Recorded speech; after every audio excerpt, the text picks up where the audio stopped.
Welcome to the Creative Play and Podcast Network. Join us as we share our favorite RPGs, one-shot games, tabletop games, reviews, and convention panels. Sit back and enjoy the show.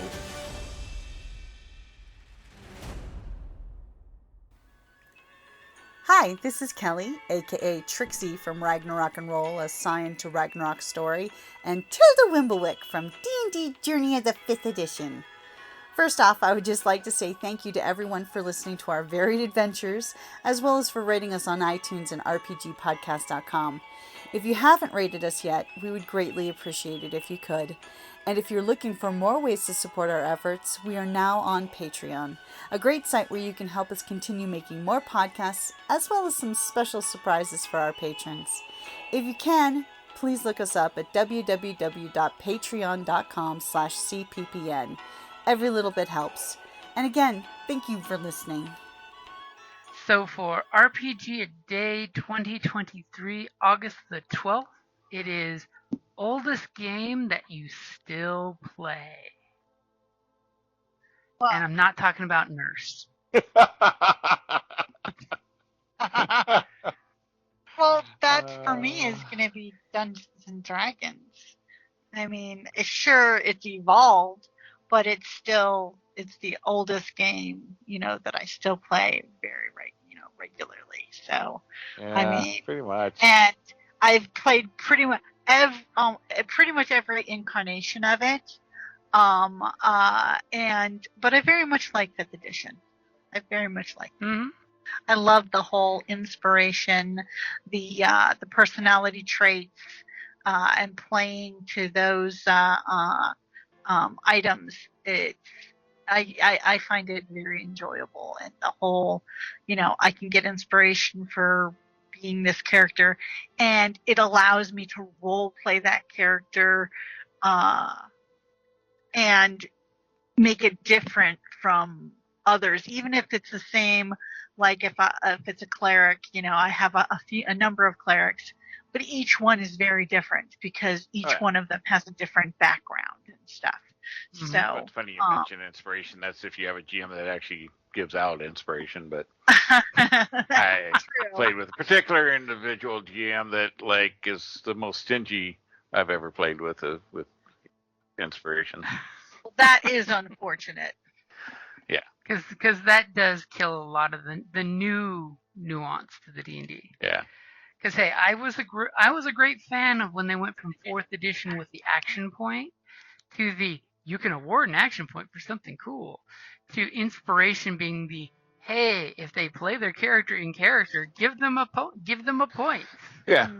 Or come up with something clever or whatever. Yeah. Mm-hmm. It definitely makes for more of a reason for roleplay, which, and it's funny because in 4th edition, I think that was the biggest one when people complained about my players aren't role-playing, they're dice role-playing. Right. Because, of course, in 4th edition, they did come up with some cool mechanics that I think one of the biggest problems in 4th with that one is the old school games, I had no problem seeing people roleplay. It was a lot of the new folks picking up the game that didn't get the role-playing aspect. And that's not really the rules' fault. It's the, hey, GMs, are you doing funny voices? Are you role-playing? Because that's how you get your players to do it. Wow, but that's also around a generation where it was, video games. And so they were trying to play a role-playing game like a video game. So, yep. So... But yeah, the particular GM I won't mention by name. We're doing Pathfinder right now, and you get hero points instead of inspiration. But part of the game mechanic is you get one at the start of each game session, which he hates. It's kills him that we get those, and then.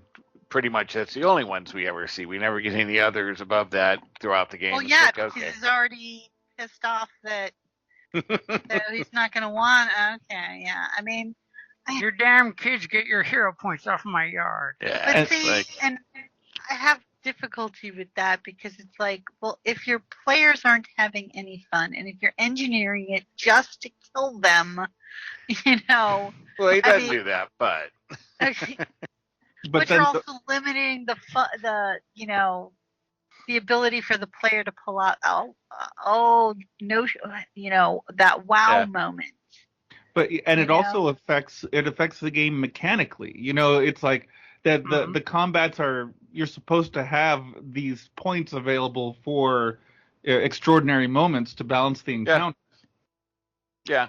Yeah, it reminds me of a time I played Scion a couple years ago, maybe 20, where you play as demigods. It's a White Wolf game, Mm-hmm. and oh yeah, I love It's a Scion. great White it's Wolf wonderful. game. But the DM, the storyteller, thought that it was overpowered for our characters to have auto successes. When you put points into as a Scion, when you put points into a skill, because you're a god, Your epic. you get an automatic success for each skill point you put in there. And then Yeah. That's and the and then point. he would complain why our characters were unable to kill the things we were supposed to when we were getting 1/3 of the successes we were supposed to. Exactly. I mean, you need those in order to maximize your damage. I mean, because otherwise. The way the game mechanic works, you're not hitting, and you're not hitting enough to bump up your damage points. I mean, I love Scion because it is way over the top gonzo powerful. That's the whole point. You're freaking demigods that can burn legend and re-roll the dice because I said so. Right. And it is White Wolf where you can burn a point of willpower to just succeed, But when you look at Scion from the perspective of vanilla World of Darkness, it seems overpowered. I'm sure. Yeah, I've seen some vampires that are ridiculous. You put all your points into obfuscate and celerity, and you're ridiculous. So back to the topic. This one's a little bit more informal, and it happens more when people are drinking. But I think I've been playing The Extraordinary Adventures of Baron Munchausen for since 2000 or so, maybe earlier than that. Are you familiar with this? I'm familiar with the movie. I didn't know there was. I've got a copy of the newest edition. So the game is it can be as informal as you want it to be. Imagine the three of us are just sitting in a room drinking and talking, and you have to bullshit an amazing story. And everyone has some money in front of them, and if you tell a really good story, people give you money. And if someone wants to mess up your story, they can give you money, but they get to add a wrinkle to it. And you have to, if you incorporate it well into your story, then you just made money. But if that wrinkle messes up your story, then people aren't going to pay you for that nice story. So it's just it's a little informal, quasi-tipsy storytelling. As I joked with one friend, it's a mix between Harumph and a catfish story. Yeah. Well, it sounds because that's totally Baron Munchausen. Yeah, it also sounds very similar to Balderdash, which if you've never played that board game, I freaking love that game. Yeah. It's like you got to make up the answer to the thing, and whoever gets the most votes for their answer wins that round. Obviously, that was the correct answer. Right. It's like, I bullshitted everybody and made them think that this was the right answer for whatever the hell that, or definition of whatever the hell that word was. So. Balderdash. Yeah, that's a great board game. Yeah, I agree. Yeah, I can't. D&D would. I can't see anything that's beating D&D for me either. I'm like. When you start with the box set, it's hard to kind of think. Yeah. You've just aged yourself into a corner. Right. And it's like anything else came out 5 years after at least. Yeah. I have here and there gone back to 2E. Mm-hmm. So. I have had a few groups where we've gone back and played that. It's so brutal. Nothing worse than being a They level look 1. super crunchy and not in the meaning of rules. Well, I mean, being a first level mage with 4 whole hit points, and if you're lucky, and then your one spell. So once you popped your spell, one magic missile. You're that Yes. just single one.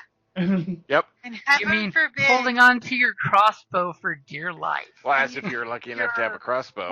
Yeah. and your 1d4 hit points. Right. Right, because you rolled that shit. It wasn't. You start with a max. Yep. It's like, You trip down one stairs and you die. And A cool breeze hits you. You get pneumonia and die. you get one shot, and then you're using your staff to slightly whack things yeah, most of the time whack and avoid pray. getting hit and Yeah. hide. But hey, once you It's got more up, of a a halfway decent level, then you were like this just Uber like powerful. cannon. Yeah, uber powerful cannon. Yep. But still don't if your get hit. cleric and wizard survived, they could run the game, but they had to be protected and nurtured and survive to get there. Yep. Blast cannons. Yep. So, yeah, it was rough. A lot of dirt naps. This floor tastes funny. It's like, oh, we survived the fight. Let me dust myself off here. But you're washing blood off. That's cool. You survived and actually got bloody. But here, I'm just getting the dirt off from the dungeon floor here because. I mean, the wizards are the most famous class for how weak they were. But do you remember failing your save against poison in 2nd edition? Oh yeah. Yeah, it didn't matter who you were, didn't matter where you were sitting, you died. It didn't matter what you were stung Nope. by. It sucked. Yeah. Yeah. But it's still fun. There's still This is why there's still other elements that I really miss, especially the character aspects, and which particularly leads back to the rogue, where their rogue skills were their skills, and racial characteristics had an impact on your rogue skills. So you could be a halfling rogue and a elf rogue, and just inherently because of race, there was differences in what they were better at. Yeah, like if you ever needed to climb a sheer wall, you had to have a rogue in the group. It's Right. one of those that you look at that wall and there's no way anyone but a rogue could climb that wall. But you didn't necessarily want a halfling rogue because they got like a negative 15 to their climb walls. Because they're sneaky but not climby. Well, they just don't have the reach to get all the handholds. So, but to their eyes, it is twice the size. yeah. So that was the cool thing. Yeah, I'm a rogue, but I'm a halfling. Sorry, I'm not climbing that. My stats are shit. But hey, that long, lanky elf, he's going to be good. Yeah, you want to carry me up there? That would be great. And then your okay, armor. warrior, carry the halfling up. Yeah. And then your armor had an impact on all your rogue skills depending on the armor. And so I liked that aspect, that there was more variances and kind of those aspects there with some of the races. And I don't know. I guess I kind of liked limitation on what you could play a little bit.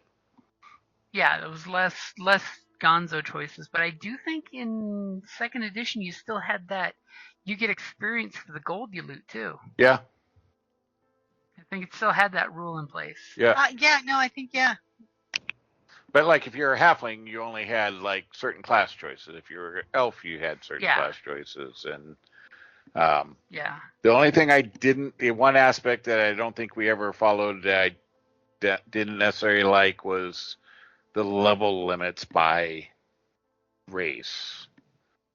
Yeah. So like they cap out so quick. Yeah, like an elf could only go to like 5th level cleric or something.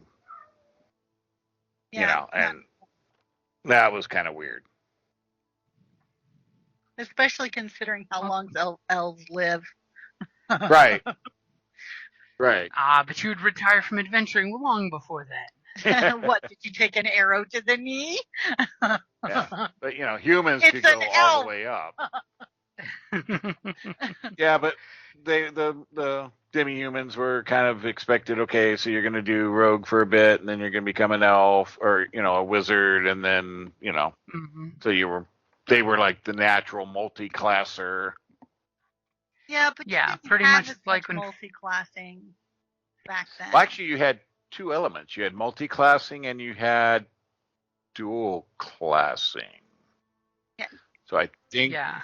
think that your demis could multi-class, which mean both classes leveled. But I think like a human and a couple of the races could dual class, which means I went to a fighter at up to 8th level, stopped, then became X.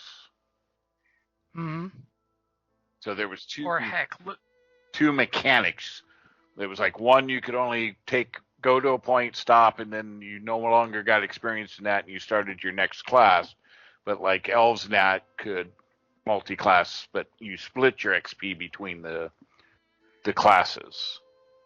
Yeah, because like the elf is doing fighter, wizard. Right. But I got 10 XP. I got 5 here and 5 there. Hey, I got one for you. Remember when you die and lose levels? Yeah. Yeah. Or worse, the bad guys that would drain levels off of you? Oh, I hated that so Mhm. much. Like when Yeah, it was we were playing brutal. 5th edition and Jim brought out one of the floating head, it was the Wraith Mm. in one of the instances, and I'm like, oh no, I don't want to lose level. And I was like freaking out. I was like, no. And he's like, no. Yeah. And then she fights it in 5th level, and she's like, it just drains some hit points, that's it? Yeah, that's Yeah. what I'm talking about. And he's like, no, it doesn't drain your levels anymore. And I'm like, what? Still, it was Yeah. a good. Back then, the goal was, if I drained you to 0, you are now a wraith. Yeah, it was. Yeah. I was like, no, don't. It was a brutal system. And then the weapon speeds, if you use that, you got a dagger. You just stabbed me like 6 times, and I'm finally swinging my glaive on the second round of combat because it's. I was a huge fan of the weapon speeds. I love that mechanic. Oh, I do, but Because your rogue comes up with the 2 daggers and just goes snicker snack while the guy with the battle axe is still grunting and getting it over his shoulder. Yeah.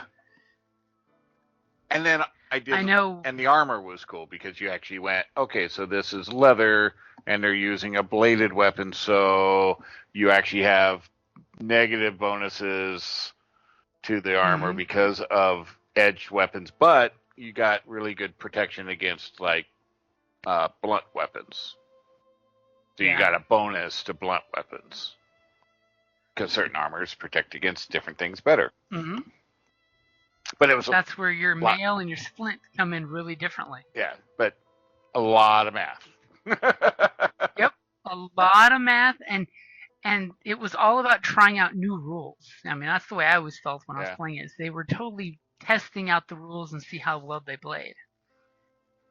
And then you had Because that's one thing that still bugs me with 5th is we don't have a lot of variety, so you don't get the like dwarven tower shields, elven iron bark, Right. Yeah, I miss Which that. is one thing I do like about Terranoth for the Genesis setting is you totally have, if it's this material, you get this added to your thing. So it goes back to that old feel where the setting actually has effects. Yep. Well, I just miss having regular bow and composite bows. I mean. Mm-hmm. A bow that uses strength instead of dex. Yep. So. Yeah, it was good. But, and I learned so much math in that I hated in school. D&D is really just secretly math. Like, I hate math. But, we're playing D&D? Hell yeah. Well, actually, one of the reasons why we really encouraged my nephew to roll, to do the games with us was because, it would get math in there for, you know. Well, it's math, And- reading, comprehension, Yeah. theater, teamwork, leadership. I mean, a gambit of skills and talents that you learn from it. Yeah, and he gamed with us, but it wasn't really until he found out his friends gamed that he really got into it heavy. Because of course, you know, it's much cooler playing with friends than. You know. Well, of course. No, that's But why I'm still, super excited that they have like 5 tables now on Saturday on the youth Saturdays at the TGG. Over at TGG. Yeah, they're loaded. And that's awesome. Because we need to make sure we foster the next generation of gamers. Exactly. And then we'll find out one day if 5th edition is the last edition of D&D, or will Wizards of the Coast sneak in a 6th before they know what's going on? I don't know, man. All these offshoot games that people are creating, I don't know. Yep. I mean, we're in like a second golden age of RPGs, you know. Everybody and their brothers coming up with the system. And they're all real weird, and I love it. Yeah, well, because they got to stay away from any. They're like, okay, screw this. We're going to have nothing that in any way relates to D&D. Monty Cook Games is putting out a bunch of them, and a lot of them are just completely unrelated horror broadcasts that I listen to. Like 3 of them have come out in the last year. Oh, really? Mm-hmm. Yeah, Old Gods of Appalachia and the Magnus Archives. And there's another one I hadn't remembered. I'm intrigued about the one with the Appalachia. Old Gods. Old Gods of Appalachia is gorgeous. It's such a thematically fantastic podcast. Nice, but they're tweaking mechanics and everything. Mm-hmm. I had to laugh that Hasbro, who owns Wizards of the Coast, is actually coming out with their own RPG for all the TV shows that they own from the 80s. Oh, really? See, now that's and it totally feels like a Savage World takeoff because you buy into dice, but you do it reversed of what Savage World does. So you're a D12 if you're bad at something, but you're a D4 if you're great at something. Because you have to roll under the target number. Yeah. It sounds like a mixture of Savage Worlds and Cthulhu. Mm-hmm. Yeah, but I think some of them are trying to go away from even dice or even anything related to the similar D12 20s and all that, just because they don't even want that mechanic associated from D&D. Yeah, they're trying to separate from the D20 system, you know. But it sounds like a desperate grasping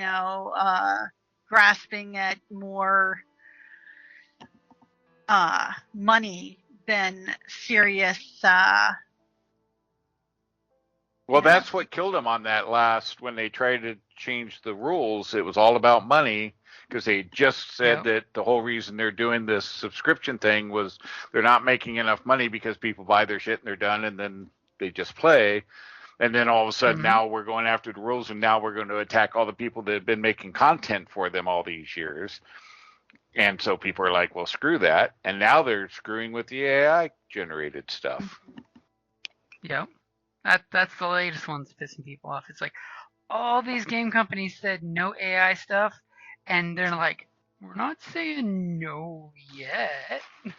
Yeah, but they're saying, well, I don't know, they're trying to claim something on the AI created artwork, that they have some kind of rights if it's similar to D&D or some bullshit or something. I don't know. It's just like, okay, dudes, you're really wanting to piss everybody off, aren't you? Yeah, it's like they're going out of their way. It's a community game. Yeah, well, Hasbro, they're greedy. Yeah. Yep. I mean, that, and they're using the pay-to-play mechanic that most cell phone games and certain video games use to try to and microcharges, microtransactions. Yep. That is not the old D&D that we were talking about that we used to play. Correct. Yeah. Well, that's like And Pathfinder. it's not in the spirit of D&D. Yeah, it's like Pathfinder. All their shit digitally and everything. They're like, here you go. we know you're going to pirate it anyway, so let's be cool. Yeah, they have an amazing app to make characters with for your phone and online, and See, that's one I appreciate when they have character builders built up, so that way you can get to the game quicker. Yeah, and it's all free. And they have, I mean, people who are fans of the Pathfinder are very loyal. Oh yeah. Yes, they are. I mean, I don't want to have to write a dissertation to play a game. But It's not quite that bad. But you know what, though? Actually, if you use the phone app, it makes leveling and all that stuff so easy. And remember that Pathfinder came about because WotC tried to pull the same shit they did these last couple years, 15, 20 years ago. It's the exact same 3.5. Yeah. yeah. Well, They're like, we're going to make the proper D&D. And Pathfinder is going strong with a very loyal fan base. And the others are just engendering ill will. Yeah. Have any of you played Pathfinder yet? The new Pathfinder? No, I have not played 2nd edition, but I've read some of the books. Yeah. It's definitely a little more crunchy, but it's feel definitely back to 2 to 3.5 ish.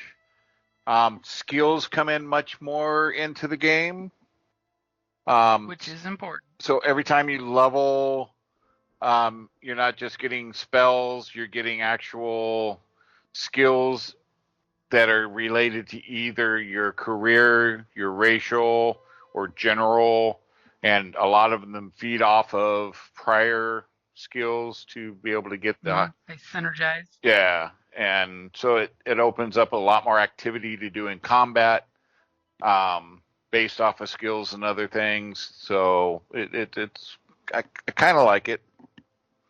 I mean, that is one thing I miss from 3.5 is the skill points. Yeah. If you played a rogue, you had skills everlasting. Yeah. Whereas nowadays, you really still don't have that many skills. One of the other things I liked from 3.5 were skill synergies, where you could get your jump skill up to 5 points, and then you'd get a benefit to your tumble or whatever. Right. Yep. +2 on top of it. Yeah. No, it's kind of cool. So your base. Well, you got feats, which feed by racial and that. Then you got your skills. So the skills, which there's a bunch of them, if they have tiers. So there's trained, untrained, trained, I forget, skilled and mastered or something like that, which gets you bigger bonuses. And it's it's baked into the leveling based on your class and things on when you can move certain skills to, skilled and master and stuff like that. And then there's abilities that you can do based on a skill. So if you have, say, medicine, well, there's some stuff you can do if you're untrained in medicine, some basic stuff that actions you can take. But if you're trained, then there's other actions more advanced actions you can take if you're trained in medicine. And that's with all of the skills. Yes, but it's far less interesting if you are trained in medicine when you're trying to apply it. It's way better if you don't know what you're doing at all. Yeah. Here, stick your finger in this. Right. Hold it there till I say move it. Like one of the things you can do if you're trained, you can actually do battle you can unlock the feat battle medicine, which allows you to heal during combat without, mechanically, not spells. But if you're not trained in medicine, then you can never ever use that ability. You can only do a basic heal out of combat. So it's kind of cool like that. Yeah, I know with the Starfinder one shot I got into, I saw how that one worked pretty well. Yeah, Starfinder is kind of cool. The mix of magic and races and stuff in space, but they need to fix the frickin' space combat. It was way too clunky. You mean the fact that they don't have space combat? No, there is, but like, okay, so we moved like 5 hexes, and that took like an hour. And we Two shot. ships slowly moving like an Atari game towards each other. Yeah, and we shot twice in those 5 turns, and yeah, it's super clunky unless they fix that. So most people are probably going to avoid any kind of actual space combat, but Yeah. But I've done the intro module, and it was fun. Hmm. And when you get to play cute little guys that look like Stitch, I mean, how can you not have fun? Well, I think I was the bug dude. Oh. Yeah, I think I was the bug race. I was a technomancer, I think it was. So kind of tech magic. Hmm. Which was kind of a cool concept. Tech and Totally magic. have that creepy 40K feel. Yeah. I will speak to the machine spirits. Yeah. But intro for the average people, D&D, the 5e, which I do enjoy, but is slightly basic. And it kind of it's simplified to the point that, it's like, yeah, you can be a different type of clerics and stuff like that, but you could actually be a party of all fighters with different with different specs and kind of get along, because everybody has heals now that, where in like Pathfinder, not everybody has heals. The cleric is the healer, pretty much, period. And Yep. it's kind of all they do almost, but at least what I'm seeing so far with our one healer, it's like we got to constantly, like, oh no, there's monsters, everybody get in front of me. Like, really, dude? Like, really? Not my face, not my face. But he heals like a mofo. So, but 5e, it's like everybody has some kind of a like innate class heal, some kind of healing for this, and then you got, it's, I don't know. I like it because then you're not just a heal bot. The healer can branch out a little. Right, but technically you don't even need a healer because everybody has some basic built-in innate healing. You Yeah, have but a that's druid, a one-shot a paladin, and a bard. Boom, you're done. Yeah, see, I like playing a bard because I get to augment. Not just in, if there's a backup heal if we need, but more, here's bardic inspiration and, song of rest for after the fight and stuff. Yeah. But again, you could create a party of all bards and have all the basic skills kind of covered. I so want to do that sometime. I think that would be a hoot.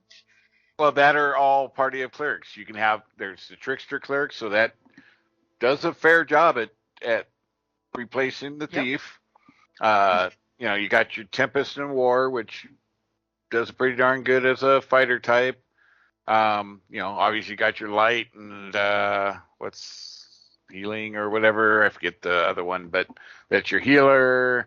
You got a knowledge cleric, like your master of skills and knowledge, and so you could literally do an all cleric party and have most things covered. Mm-hmm. Yeah, I mean we've joked about doing the one class pony parties. All paladins or all bards or all clerics. It'd be fun. And you could do it and have a freaking blast with them too. I mean, with the 6+ specs for each one, there's always variety that they can always be different. Yeah. The Paladin one would be kind of fun, especially if you kind of flavored it off of, anybody ever read is it Eddings, the Diamond Throne? Oh yeah. The five orders of Paladin. Mm-hmm. And then magic, of course, was a restricted thing because the Styrics used magic, but the Styrics taught the paladins magic to fight the magic. And then the paladin said, "You guys suck." But you had your standard, like Sparhawk was like the standard epitome of like the basic paladin, but then you had the troll, the Viking northern paladins that spoke trollish and fought the trolls, and and they each had different flavors, but they were all kind of this basic order of paladins. So that was kind of fun. And it goes back to keep your oath or you lose your power. Yeah. But yeah, if you haven't read that series, it's really, I thought, well done. The only edit I read was the Belgariad. Oh yeah, well that's always that's Malorian. Yeah, that's a long set of books, but so good. I keep thinking about going back and doing that. I think it's Edding Diamond Throne. Let's see. I don't. Now I'm like super tempted to see if it is audiobook. It is David Eddings. The Diamond Throne. It's really cool. But like one of the aspects I really like, because people always have a problem with playing Paladin, right? At least the old religious Paladin. They're like, oh, they're lawful good and everything else. But like Sparhawk actually interacted with the Thieves Guild and did stuff. Yeah. And because, you kind of got to sometimes use certain things to protect the city and contacts and stuff. So he did associate with, Sometimes you got to deal with the devil. Yeah, but I have now that I learned about David Eddings and his wife, I find it hard to go back to, No, I hadn't heard any of that. Okay. Oh, they were jailed for child abuse. Wow. Yeah. That sucks. Things just took a dark turn. Yeah, that sucks. Yeah, I hadn't heard that. That's a bummer, but I mean, yeah, some damn good books. Yeah, no, the Paul Guerra character I loved so much. Well, that whole series, the depth of all the different cultures and the cities and the things going on, and it was just like, holy crap. Because how many books was there in that? Well, the Belgariad was, I think, 5 books?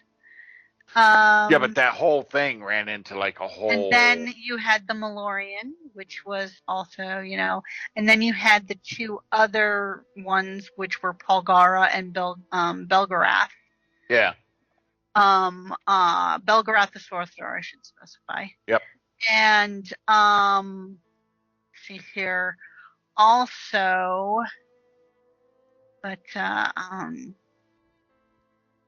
but no, I mean, when I was young, I loved the series. Yeah.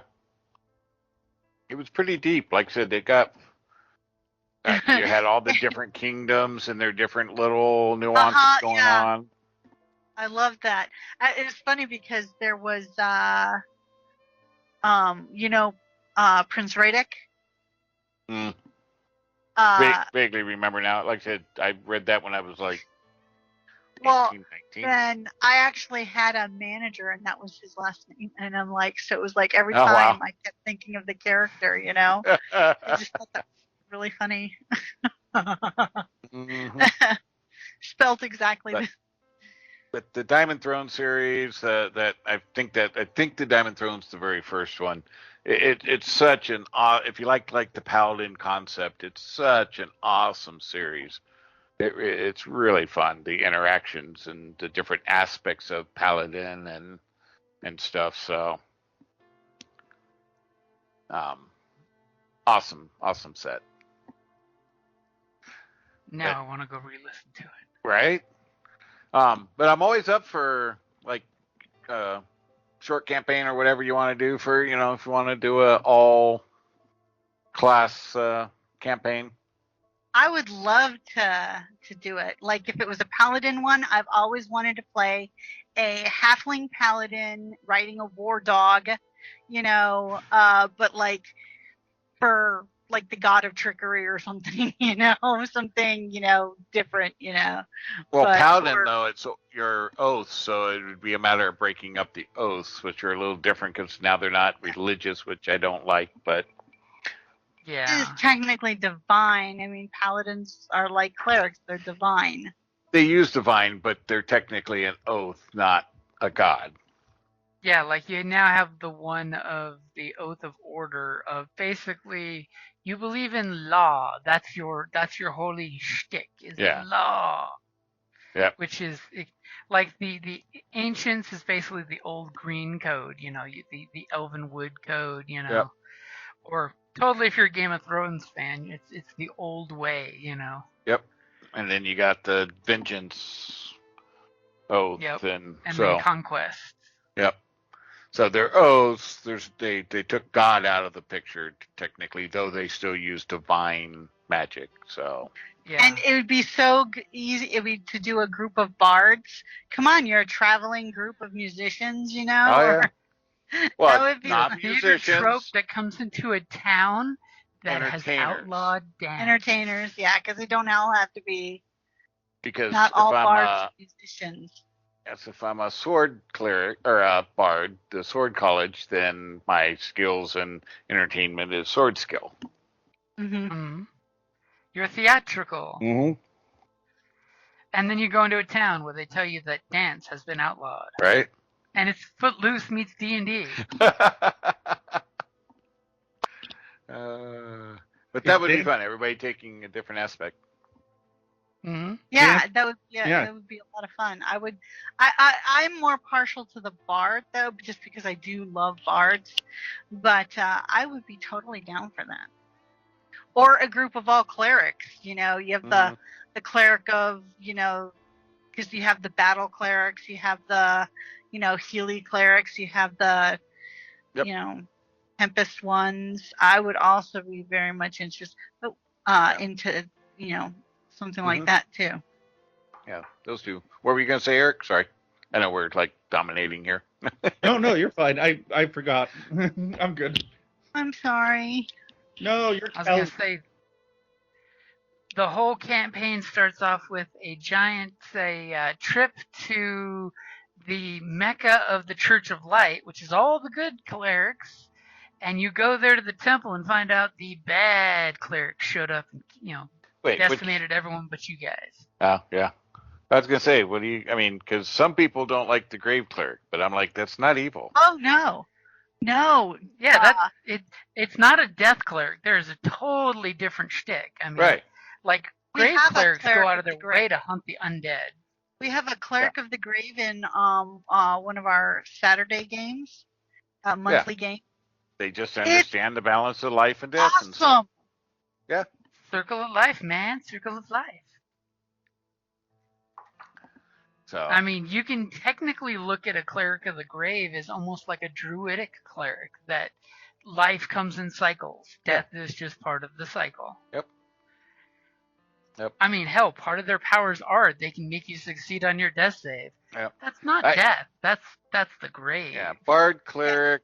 You could probably, I think, even with the mage, you could kind of do an all mage because there's some battle-ish mages. So Totally have a Harry Potter school. But Mr. Potter. it would be ideal for the session 0 to be the character. It's like so that not everybody has the same cantrips. Not everybody, Yeah. well, I so don't we know. have not as much overlap. I don't know. I think you figure out who wants to be what type of cleric Exactly. or what type What of type are bard, you but in? the spells from there, it's kind of up to them, and the party figures it out. But Yeah, I that's would kind of the problem when you got a bunch of clerics traveling. There's going to be certain things that they're just all going to have. Hmm. Everybody's guiding bolt. Like, holy plus 4 monster. Well, it And this is the mockery best is awesome. cleric I spell. love it. I mean, the fact that I would hit it with Guiding Bolt, give you advantage to guarantee yours hits, which then gives Kelly advantage to guarantee hers hit, Right. and then Eric would be like, How many hit points does this thing have left? Well, then you Pull got the the one, dead. That's all we need to do. right? Yeah. Or you got the one cleric that I think there's one of them that does kind of Arcana, right? I forget what it's. Yeah, the knowledge one. Yeah. So then you got the one cleric going, everybody's guiding bolt, and you're like, firebolt. Like, what the fuck? Like, really, dude? Come on, get with the party. Where did that fireball come from? It's like you can't throw firebolt. Everybody's doing guiding lights, cantrip, right? Yeah. It's like, Yeah. Guiding it's bolt. like, come on, people. You got it's just firebolt. Got to be the oddball. My god is about magic. I tell you what, though, Embrace Thoth. the He knows cleric of things. knowledge is pretty damn good. Yep. They get And it does make up for one of the weak spots of a lot of the other classes. If you don't have a mage or an artificer, it totally makes up for the, hey, here's a skill I'm just good at because God of knowledge. yeah. I mean, they got like, oh wait, we need somebody that speaks this. Oh, we need somebody that knows about that. Oh, yeah, I know it all. You know, there's always that one guy. He meditates, slings spells, and knows things. That's his job. Yeah. Yeah, I can't remember. Tried a campaign where I tried to create one, and I don't know, something happened with the campaign, but yeah, he was this scholarly, like, years in the books and doing stuff, and all of a sudden they're like, oh, we need your knowledge in the field. It's like, oh shit. And he's like out there with his brand new armor and weapons, and he's like, shit, this stuff's uncomfortable. It's like, where's my bed? I need to go back and be cloistered. It's like, yeah, it's like, oh, he has like brand new armor that's never been worn in or broken in. It's like, yeah, that looks uncomfortable. What do you mean we have to tramp through the fields? Right? Yeah, no, he was definitely like, prima donna and stuff, like, whining about the heat, whining about that, because he'd been cloistered and, in the libraries for years. So it was fun, what little bit I played, but I don't remember what happened. Now there's more game ideas. Why Right? must there always be more game ideas? And never enough hours in the day. No Yeah. shit. It's all Eric's fault. That's true. So it is 9 o'clock, so I'll say it's probably a good time to wrap up. Yeah. Yeah, we did a good job. And I think we bullshitting. definitely covered it. It is D&D because, can't think of anything I've played longer than D that is still in play. No. Speaking Damn of you, D&D, D&D! speaking of D&D, and if you have Steam, the Baldur's Gate 3, pretty damn good. It's very D&D. The whole mechanics, the whole works. Amazing. I've been hearing nothing but ridiculously good things about it. Yeah, it's really, really good, and it is multiplayer capable. Party of 4. See, that's cool. Yeah. So if you're looking for a game, I would still probably wait until I think I bought it. I bought it in beta quite some time ago. I forgot. They're like, wait, it's releasing? Didn't I play that? It's like, oh yeah, I played it in beta a little bit, but buy the beta. But it's I would wait maybe until it's on sale, but definitely a worthwhile buy.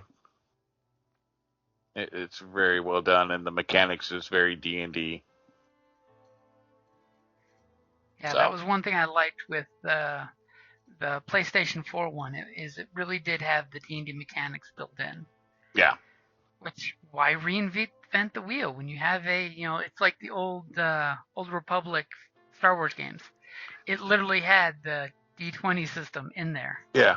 Now this has everything. You roll your dice. You get to look at your bonuses. If somebody can cast guidance in the party, you can choose to add guidance or bardic inspiration, and yeah, it's very well done, and lots of good voice acting scenes and stuff. So if you're looking for a new game, lots of crazy things. I've seen some really crazy screenshots already. Yeah, oh no, the graphics are great. So if you're looking for a game to play and you like that kind of game, well worth it. See, So- Kelly, if you wanted to get off of WoW and go to D&D, it is your birthday. There you go. You guys can do a Well, I'm in campaign the middle together. of a time rift.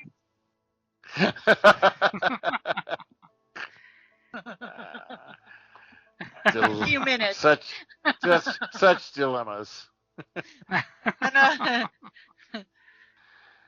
So that's my little plug for D&D alternate options. Hey, Baldur's Gate 3. I mean, it's Baldur's Gate. It comes from a long line of great games. It is, yeah, very much that. And Mind Flayers and Get Yankee. You can actually play a Get Yankee.